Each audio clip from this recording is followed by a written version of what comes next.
Yes, utaniuliza na nitakujibu. Hapa leo niko kupiga hesabu. Tuko kihesabu zaidi magazi juto. Niko kupiga hesabu kuhusu mechi za CAF. Mambo ya kimataifa tu hapa. Hapa tuko na mambo ya ndani, tuko na mambo ya kimataifa tu. Mechi za CAF na mechi za Confederation kwa wakilishi wetu wanaotuwakilisha kimataifa. Niko kupiga hesabu hapa, je, wana nafasi za kutiki katika hatua ya robo finali ama basi tuwe radhi sana. Simba hatuta discuss kwa leo, wala Singida Black Star kwa leo hatuta discuss. Hapa tuko na Azam, tuko na Yanga. Hao wawili ndio wanaonyesha mwanga, bado taa yao haijawa nyekundu, inawaka kijani ya kufifia kama wataweza kufuzu hatua inayofuata. Leo hii tuko na magazi joto. Basi twende haraka haraka turukie kwenye hesabu zenyewe.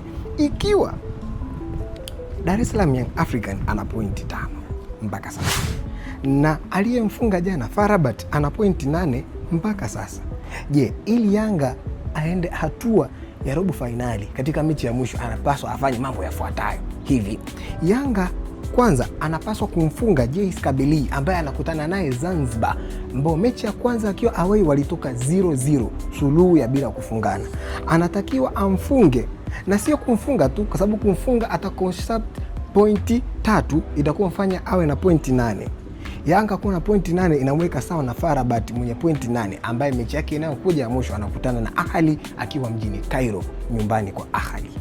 Sasa pointi 8 tu hazitoshi, kwa maana atakuwa amepishana na FAR Rabat kwa uwiano wa magoli mawili kwa FAR Rabat na negative ya magoli mawili kwa Dar es Salaam Young Africa. Ushikilie hilo kichwani. Hivi basi Yanga anapaswa kufunga magoli yasiyopungua 4.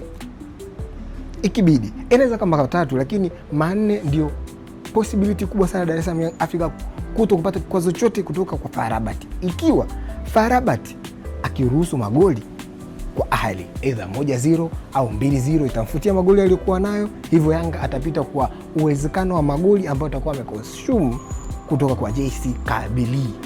Magoli 4 itamfanya yeye kuwa na magoli 2 na pointi 8. Hivyo basi Yanga ana nafasi ya kupita katika hili kundi kwa msaada wa magoli tu, kwa maana hata akipata ushindi watakuwa tied kwa point. Kitakacho watofautisha ni magoli.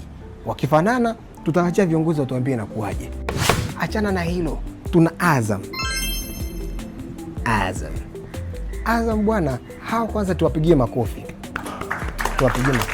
Azam ndio timu pekee Tanzania kwa msimu huu ambayo imeweza kushinda mechi 3 na kukonsume alama 9 katika kundi alilokuwa nalo.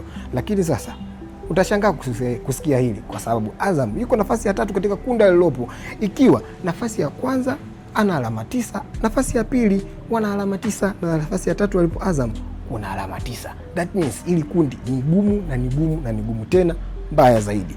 Iko hivi, Azam mechi ya mwisho inatakiwa apate ushindi tu. Ushindi ndio kitu pekee kitachofanya Azam apite katika kundi hili. Haijalishi nini wala nini, ushindi kwa namna gani. Iko hivi, Azam atakutana na Wydad Casablanca ambaye alishindwa kumng'oa pale Zanzibar. Hivi sasa Azam atabidi amng'oe katika ardhi ya ugenini. Kiaje?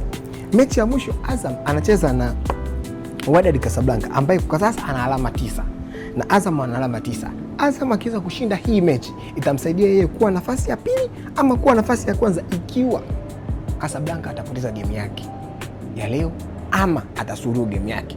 Pointi 9 kwa pointi 10, hakuna utofauti sana. Kwa hiyo Azam ana possibility ya 50% kuweza kuongoza kundi alilopo katika Confederation Cup. Hapo tunataka tuongee. Kwa hiyo baba jeshi la wanalambalamba, lakini wanalambalamba sawa, wanalambalamba mna kazi ya kufanya. Kirudi nyumbani baba Ebenge, kuna kazi ya kufanya. Mnaweza mkafuzu, lakini kwa kivumbi na jasho. Ushindi wa goli hata moja tu unapeleka Azam katika hatua ya robo finali. Kwa ndugu zetu Simba, asante kwa kushiriki, ilikuwa ni msumu mzuri. Ndugu zetu Singida Black Stars, tunaanza kuangalia mechi zenu ili mnaweza mkapindua meza, lakini kwa sasa tuko na Azam na Yanga tu. Je, hesabu tulizozipiga leo zitatiki ama ni makaratasi tu? Kwa sababu magazi yetu yenyewe yanatuchanganya sisi tu. Nachoka baba yenu. Tukutane kama si Mwandambo. Nachoka. Ngatere.